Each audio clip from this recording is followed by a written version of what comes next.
In this video, we are going to see that if you want to remove the Microsoft account from Windows 11, here is how we can do this. First of all, when you install a fresh copy of Windows, you might need to install it using the Microsoft account. But after that, if you want to just switch to a local account, here is how you can do it. First of all, just open up the start menu and just search for settings. Here it is. Just click on this accounts option. And once you're in accounts, if you scroll down a little bit, you will see this account sections or account settings.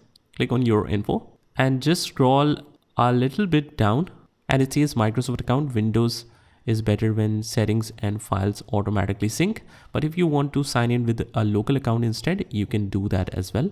So click on that and you will see all of these instructions. So it is just saying that you have a recovery key automatically synced with Microsoft account. So if your PC is stolen or lost, you can easily recover all of the data using a recovery key. So if you are switching to the local account, you might need to close and take a backup of it.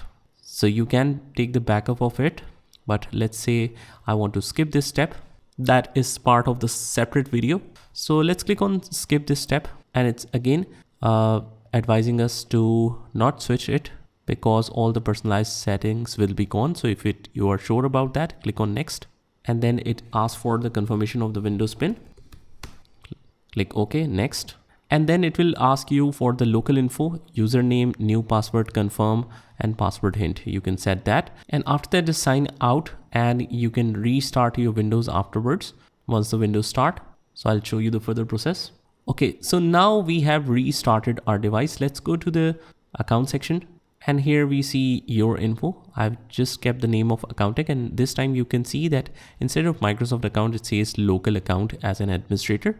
So that's how you do it. You can even convert it again to sign in with the Microsoft account instead. Now you can see this option.